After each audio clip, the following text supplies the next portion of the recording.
All right, time for our next presentation. We have Jeff Kirsch here. He's going to be talking about people, process, and technology, focusing on the people side. Give him a round of applause. All right, so like he said, my talk is people, process, and technology. And as you can see, technology got cut off, and when don't we get cut off? So I left it that way. I thought it would just play it into what I was going to talk about today. First, I want to warn you, the views expressed here are mine and mine alone. They do not represent my family, friends, coworkers, employer, or any other person who may or may not know me. My insanity is my own. I say that every time, but it's still true. So just hold me responsible for what you hear. Before I tell you a little about myself, I want to get a kind of an idea about you guys. So who here in the room has kids that are in school now? Raise your hand. Okay, a few of you guys. You may not know this, but you may know this, that some of the concepts I'm going to talk here today about are actually being used on your kids in school today. And so this may actually help you with their education as well as what you're doing in your organizations, hopefully. So a little bit about myself. I am Ghost Nomad on Twitter.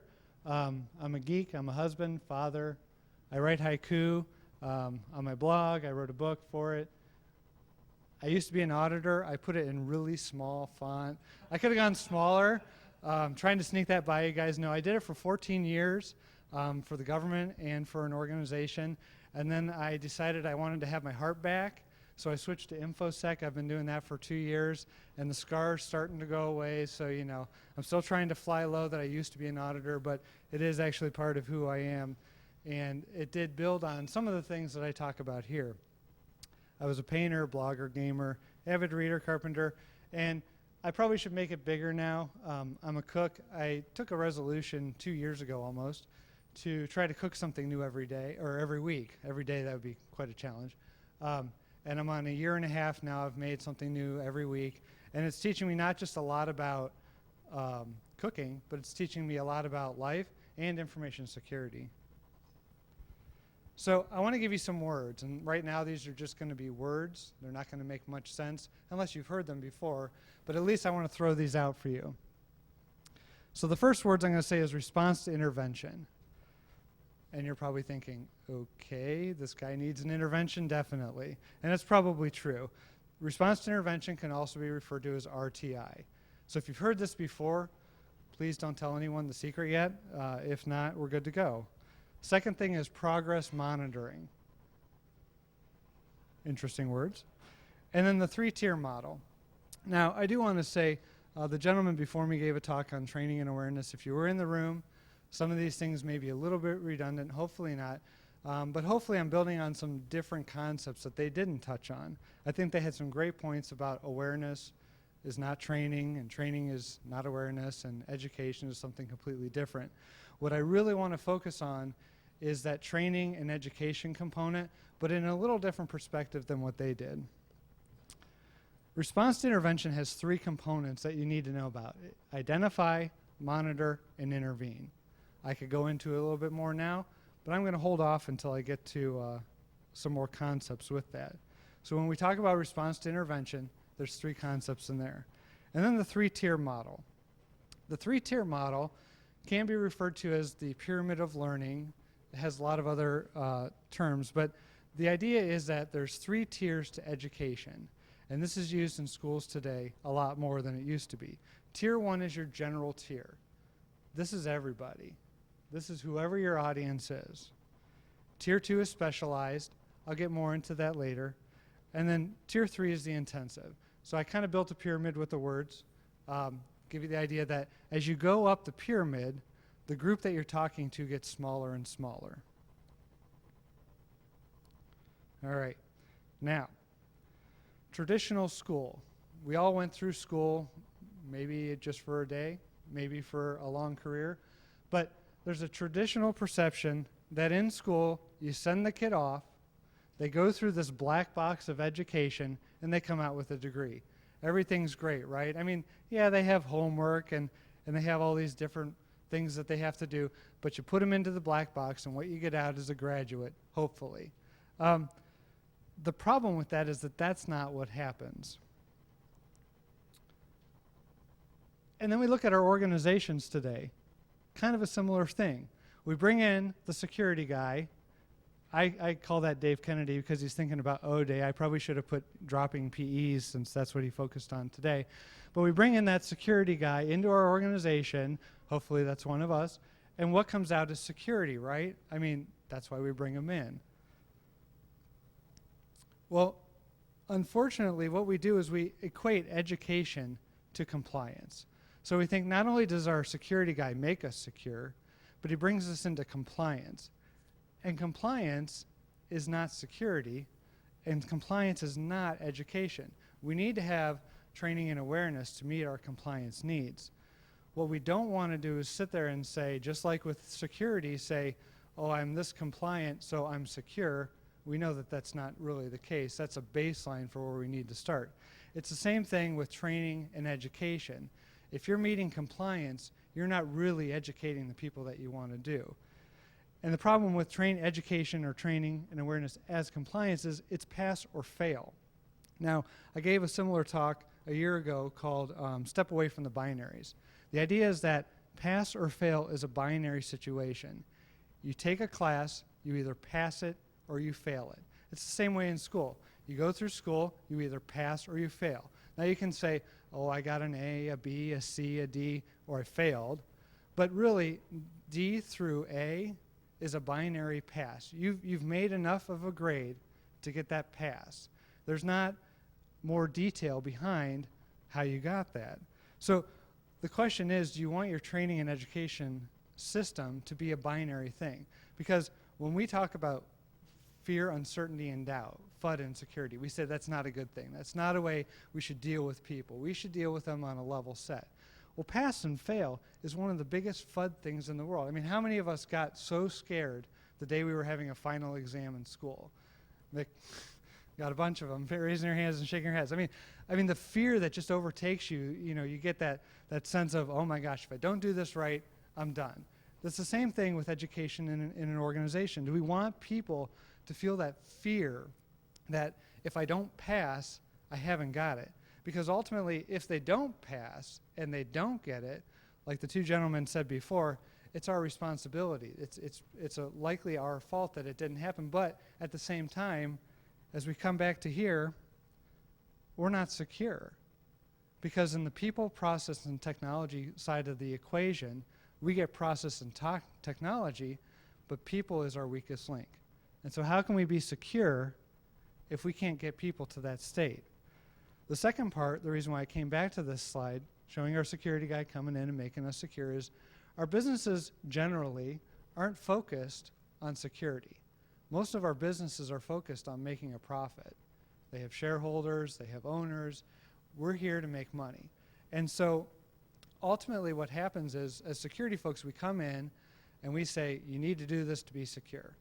And if we don't meet that security level, then we say, we're not secure, stop the presses, don't go forward.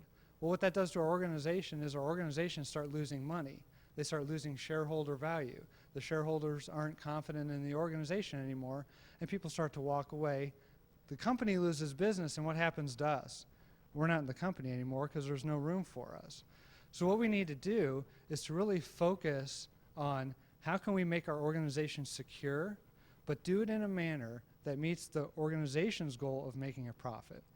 Now, there's compliance reasons why we need to do things, but beyond that, we should do it because we want to be the best organization in our field that we can be and bring in the profit and generate the money for not only the owners, but for the shareholders. And so I go back to talking about people, process, and technology. And if you know PHP, people is in the insert, server side include, people is a variable. So let's go ahead and let's talk about people. Let's talk about what we're going to insert before we hand this off. Before we can talk about people, we have to talk about intelligence. Now, if you've been through school, you may have taken some tests, Iowa tests, intelligence tests, various other tests to try to determine what your ability is. Really, intelligence is your ability to learn. When you talk about the IQ factor, somebody says, my IQ is this. What that really is telling you is that in the educational system as it's designed today, this is what their ability is. So if I have an IQ of 100, which is average, right, then that's saying that I have a good chance of achieving the ability to pass in the educational system as it's designed today. If I'm below average, I may have a harder time, but my ability is where that is. IQ doesn't necessarily equate to real life. It can. If you're a smart person, hopefully you're going to do well in life. But we know that there's a lot of smart people that are book smart but aren't street smart. And we know a lot of people who have a lot of street smarts that aren't book smart. So when we say smart, it can really mean a lot of different things, but it doesn't necessarily equate to IQ. Now when we talk about IQ and intelligence, we have to talk about the bell curve. I don't know if you've seen this before, but it's a statistical, it shows a statistical distribution of people from the norm. So in the middle, we have, this is normal.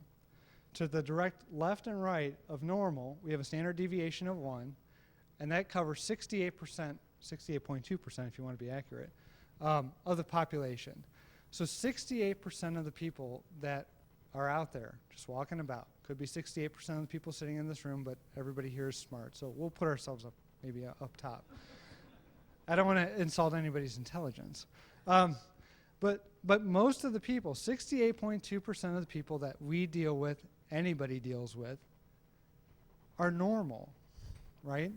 As you get farther out, it gets smaller, 13.6% on either side, then 2%, then 0.1%. So when somebody says that I have an IQ of 130, they're putting themselves in that 0.1% of the population. Now, we all like to think we're smart, and we probably all are pretty smart in what we do, but where would you put yourself in this distribution, this bell curve of intelligence? The reason why I bring this up is because when we get to the people part, we're dealing not just with the smartest people in the world. We're dealing with everybody. So we have to cater to this whole spectrum. We have to understand that when we design a training, awareness, education system, that we're not just going to get the cream of the crop, that we may not even be the cream of the crop. But we have to identify that we need to cover this whole spectrum. Okay, so who are the people? Well, first off, in our organizations, the people that we want to deal with are employees.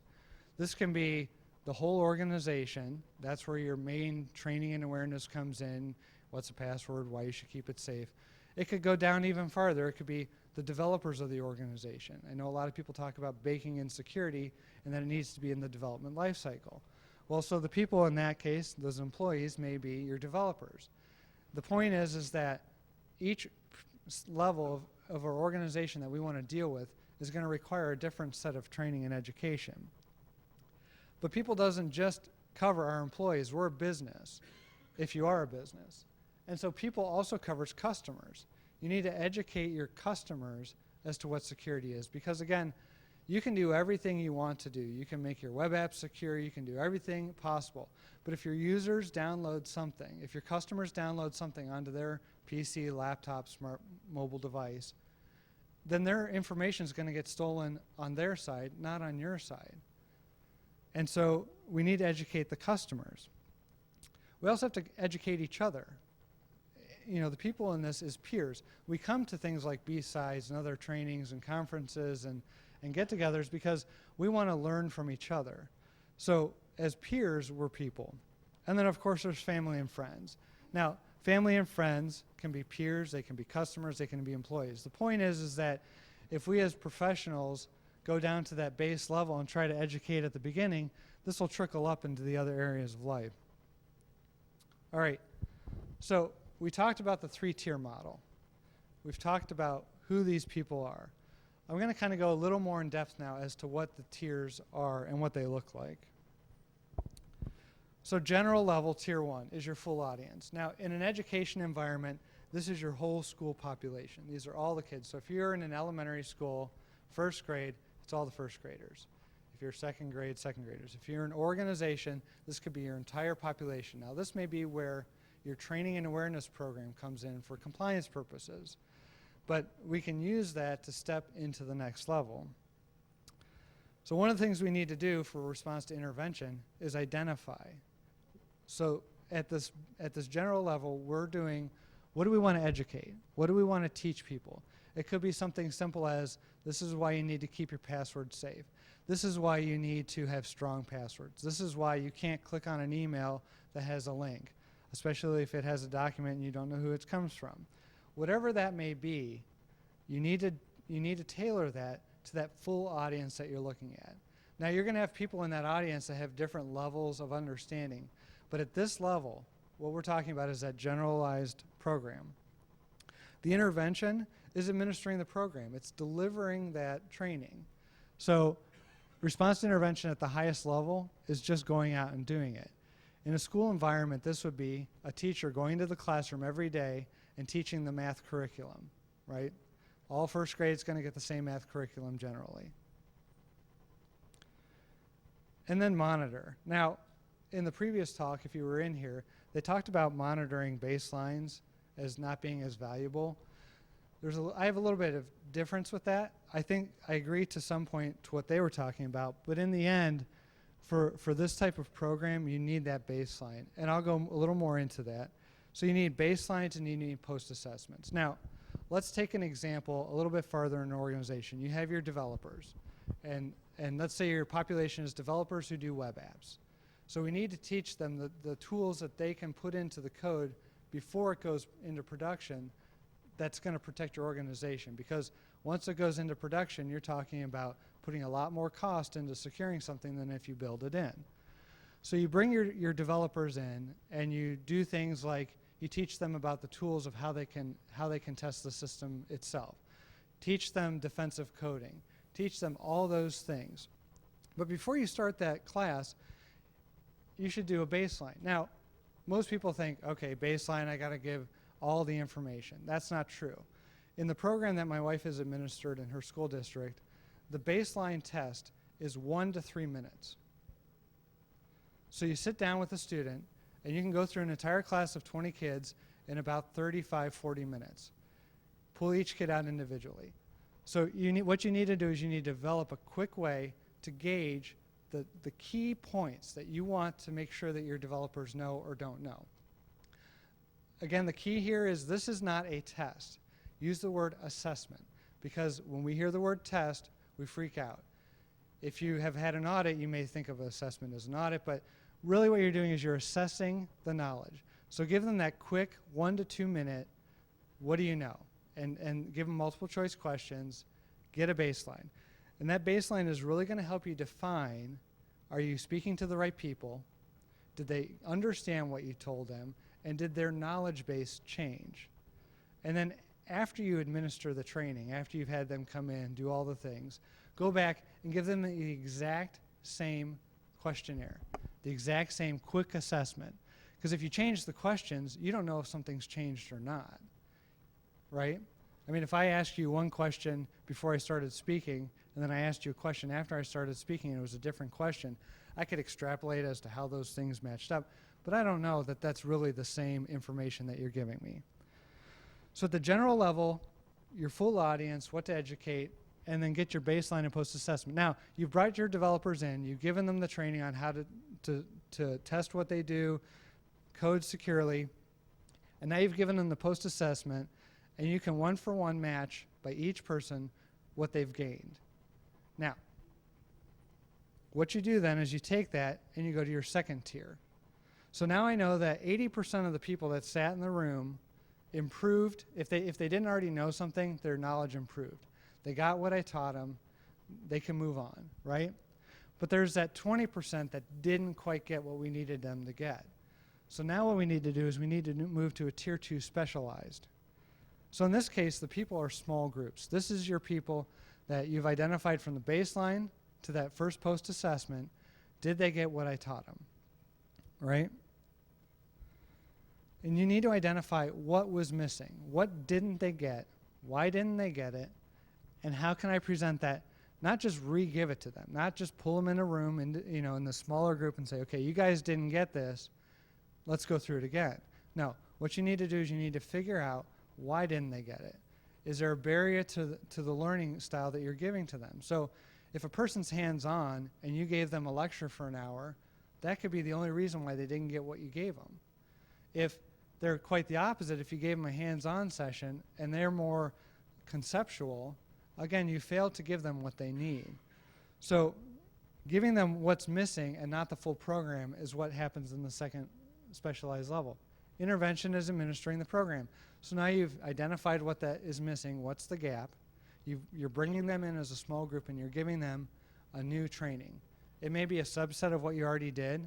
It may be a different style of what you did, but you're re-administering a program.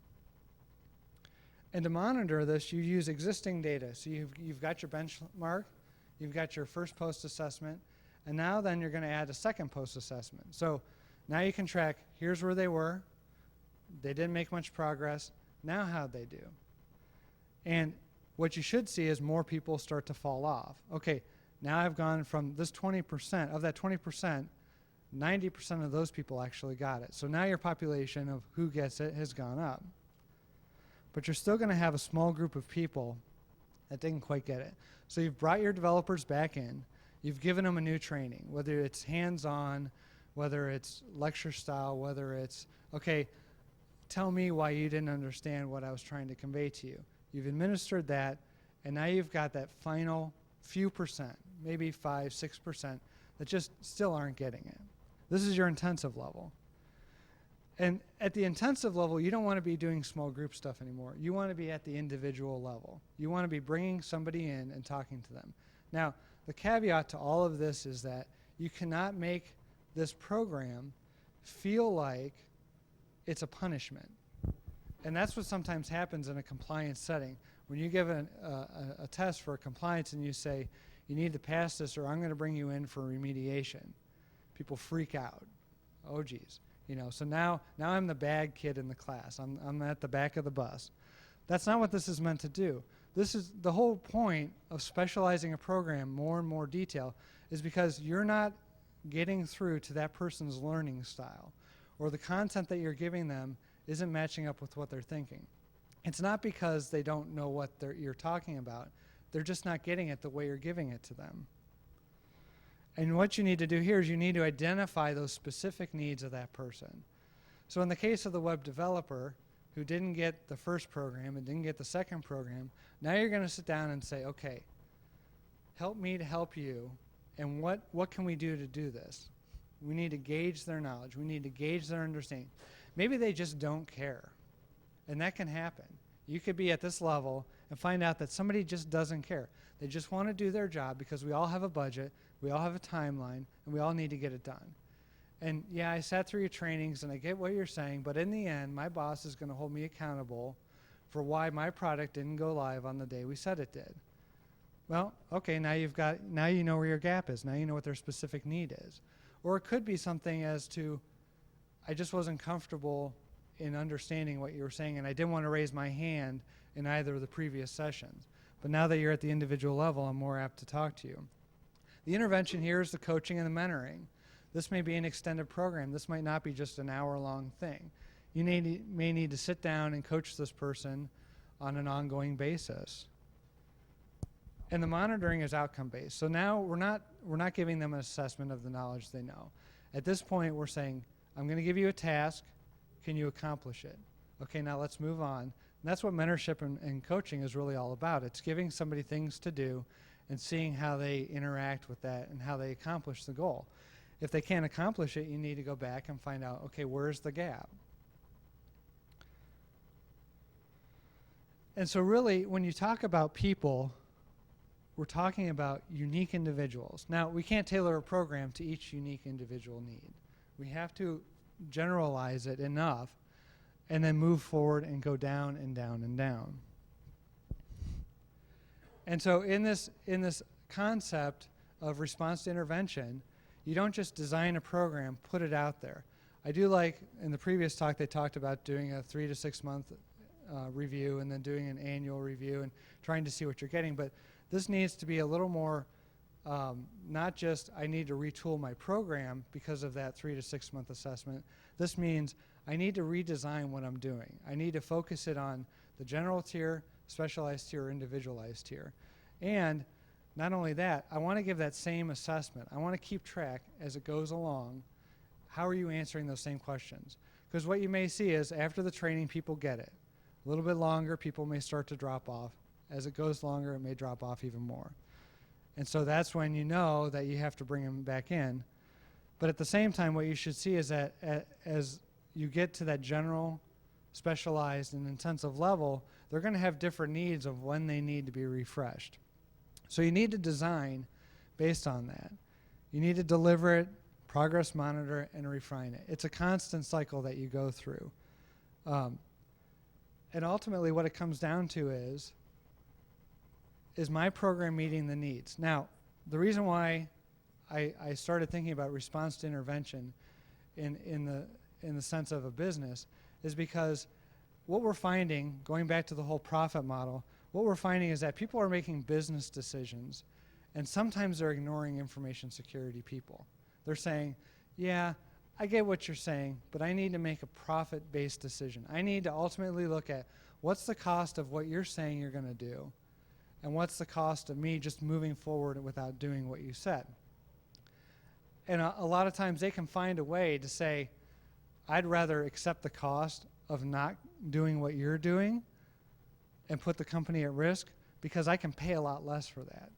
And so as security information people, you can become completely irrelevant to your organization simply because you're not meeting the needs of the people that you're working with. And so when you talk about, the example I gave was web developers, but let's take it a step higher and go to executives who are making decisions for your organization. They need to understand not just what you do, but the risks of not complying with secure practices. And so if you can educate them at a higher level than what you're used to dealing with and talk about, in their terms, risk, and get down to this is what we do, this is why it's risky to the organization, then when they sit down at the table to figure out what they want to do for their business, they may say, hey, you know what, I need to pull that information security group in here because they actually kind of get what I'm thinking. They kind of understand this whole concept of risk and profit and that we're not just a security organization. At the same time, what that does is it puts you in a better position that when things come up and new process and technology comes up, you can get it implemented because they're saying, this guy gets what I want to do for the business. And so when they go to make that decision of process and technology, I think they get what I'm thinking. And so it's really a twofold thing. One is to make your organization more secure because people is the weakest link, and you need to ultimately get people to understand. The second thing, though, is that your business is making better decisions, and they're including you instead of excluding you. You're not looking in from the glass outside, you're actually inside looking out. Now, all that said, I said I write haiku at the beginning. And a while ago, I wrote this haiku, just a box. Now, the concept that when I wrote this was about a piece of technology, firewall, router, whatever. It's designed to protect. You must configure properly, otherwise useless. Now, let's take this a step farther. So that's a device. But we're talking about people here. Designed to protect. Okay, so we need to design our people to protect our organization. We can't be the sole bearers of security. I think if you take a look at history and you say, I want to open up a bank and I never want to be robbed, so I'm going to do all of this. I can't tell you, it was probably hundreds, if not thousands of years ago that the first bank robbery occurred, whenever the first bank was. They're still occurring today. You can't stop it. And as security people, we know we can't stop it. Well, what we can do is minimize the risk. We can minimize those things that our organization takes on that puts us at risk. And so we need to design to protect. And in order to do that, we have to configure it properly. We get configuring black boxes. We can go into a device and issue all the commands to set the firewall rules, to set up the routers, to block people from coming in from the bad IPs. We can do all that stuff. But do we configure our people properly? Do we really make them a part of the organization's security program? Not just, here's some information, pass the compliance test so we can tell our regulators we're good, and let's move on, and I'll just continue to try to build things around your inability to do things. It's not their inability. They have more important things to think about. We're security professionals. On a daily basis, we look into these things. If I'm a person who's issuing insurance policies, I don't care about that. What I care about is meeting my sales goals and understanding the product that I'm selling so I can sell it the best to the people out there that need it. So it's our job as security people to make the salesperson or the mortgage person or the investment guy understand that they're a part of security and how they fit into that. So we have to configure the person properly. Otherwise useless. Now, if you extrapolate this to people, that may seem a bit harsh, right? I mean, we don't want to call our people useless. But it's not our people that are useless. It's our program that's useless. We've designed the process and technology, and we've left the back door wide open. So all the stuff we've done, no matter how good we've made it, we've left the door open, right? I mean, we talk about social engineering and customers being hacked on their computer, so that their bank accounts are stolen off of their computer, not off of a hack into our system. So in effect, we've rendered what we've done useless, and we don't want to do that. We don't want to be the kids sitting in the corner while the grown-ups are sitting at the big table eating dinner. We want to be at that table making good decisions for the organization and showing them that we understand what they're doing. And ultimately, response to intervention is a way to get that. And the next question that I've been asked a couple times I've done this is, okay, so how can I get funding for this, and how much is it going to cost, right? I mean, that's the big thing that you really want to know about in your organization, because none of us have funding, right? I mean, I think the guys before me said that your funding is your paycheck, right? So ultimately, the concepts that I've talked about are very simple to implement at very little cost. If you really think about it, if somebody says, here, I want you to go do this, and you say, okay, my organization doesn't have this tool, they don't have this tool, and they don't allow me to down any of the free tools, I've got to use what I have and build what I need. And so ultimately, that's what this is. Take the approach of, I'm not just going to go and implement this all at once. It's really, you need a proof of concept this in your organization. Take a training, find a few questions that you can ask beforehand, and ask them, whether it's through an email, whether it's through standing up a little survey monkey, do whatever you can through your organization's guidelines to ask those few questions of everybody that's coming to the training, and then follow it up.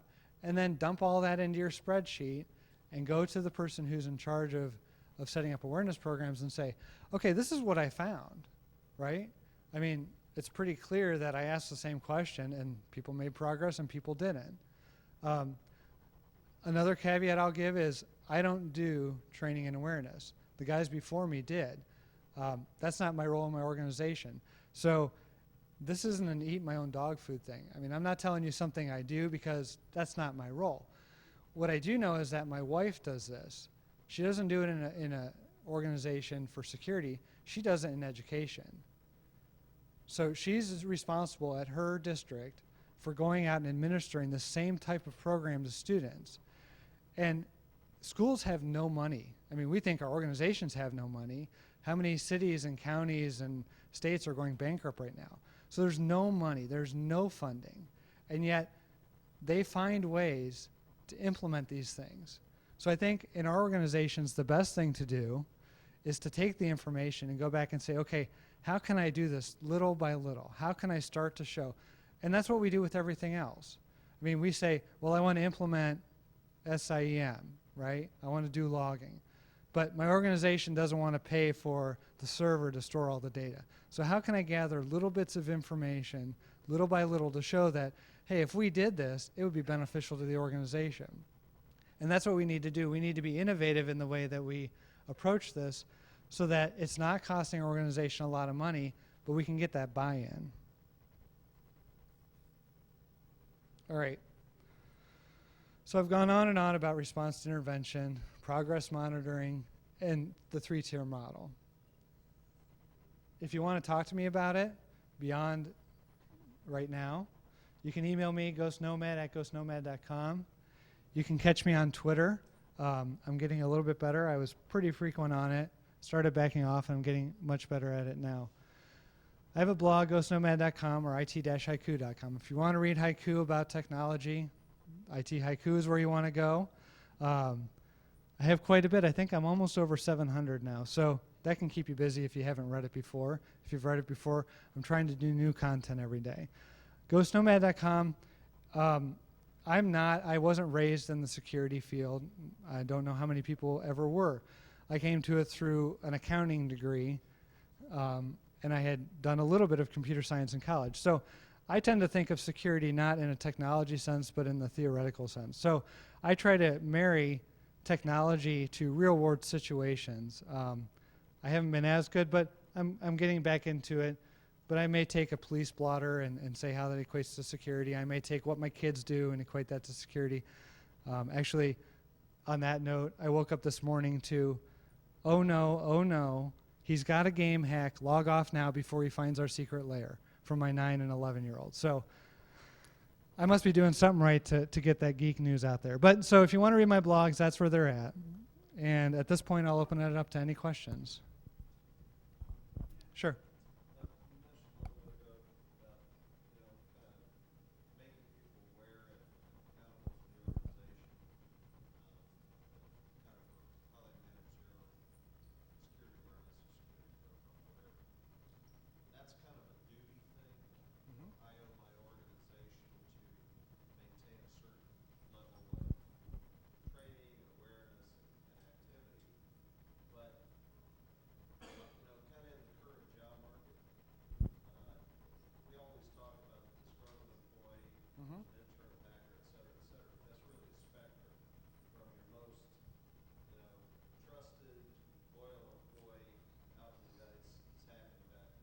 Sure.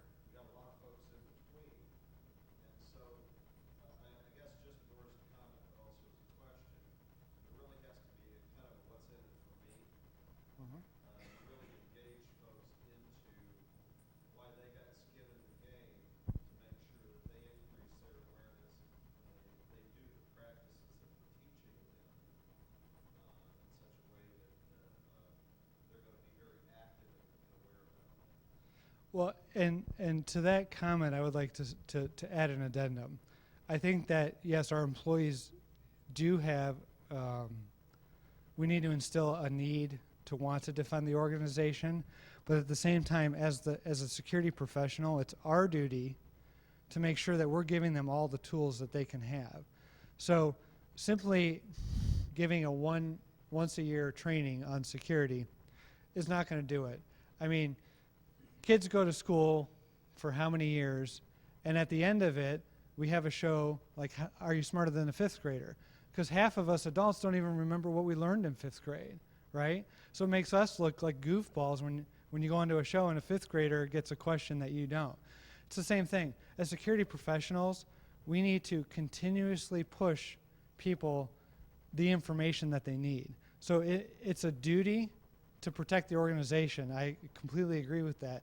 But it's also a duty of ours to make sure that we're giving those people all the tools to keep fresh on that information.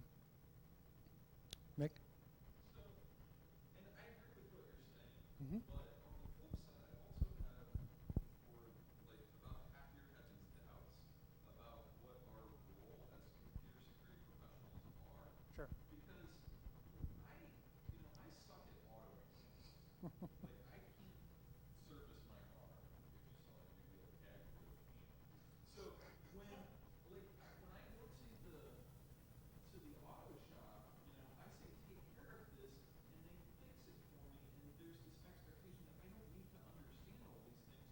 But we as professionals are putting a hell of a lot of requirements on our end users of no, this is a fishy thing. Like, why are they even getting the fishy stuff? Why can't we protect them from that? And I get that that's hard because I do the pen test side too, but like, what are some things that we need to be doing so that that's a little less happening? So the question is, how can we as professionals protect against the people, right? And my answer to that would be, we need to continue to do what we do. We need to build those technologies. The bad guys are always going to find a way around what we build today, right? I mean, we can't stop them from being more motivated than we are to break what we build. That's always going to be the case. So we need to just continue to plow ahead. I mean, I know a lot of people get despondent over, well, I fixed it today and now some guy broke into it tomorrow. I just recently went to the beach on vacation, and I decided to dig holes in the sand every day. And I dug it where I knew that high tide would bury it every day. And that the next day I went out and I dug the hole again. That's what we do in information security, right? We dig a hole, and the next day it's fill because somebody's broken what we build. So I guess what I'm trying to convey here isn't that we need to make our users more aware, because I agree with you. When you go to the mechanic, you want the mechanic to fix it for you, right? It's the same thing. We can't expect people who are doing their job. You can't expect a doctor, previous guys, can't expect a doctor to have to worry about, does my password have a special character, a number, and an uppercase letter? We can't expect them. So we need to give them the tools, whether it's a password vault or make it easier to use a token or something like that. We need to give them the tools, but at the same time, the same way that your mechanic will say, okay, Mick, every 3 months you got to bring your car in for an oil change, or I can't help you. I mean, your engine's going to blow, and I can't rebuild it. It's going to cost you a bunch of money. That's the same thing that we're doing. We need to give them enough information so that in their daily job, if they don't feel comfortable with it, they feel comfortable coming to us, because we're not just going to throw all this technical babble about, well, the firewall blocked you and the proxy said this, and I'm going to build a reverse proxy to let you out, and Dave's going to drop PEs on you that are encrypted with base64. We can't do that. We have to talk just like them. So I agree. I think that we need to keep building, and I don't know the answer of what the right thing to build is, because if I give you an answer today, it'll be broken tomorrow. Dave will be the first one to break it, right? I mean, we can't help that. So we just have to keep plowing ahead on the process and technology, but we can't forget about the people. I guess that's my ultimate message. And this was just a way of a different approach to looking at how we can communicate with those people. Anybody else? No? I'm an open book, so ask away. All right, well, you know how to get a hold of me. Feel free to say that I'm wrong or whatever. I won't take it personal, because as we know, we build things today and they get broken tomorrow.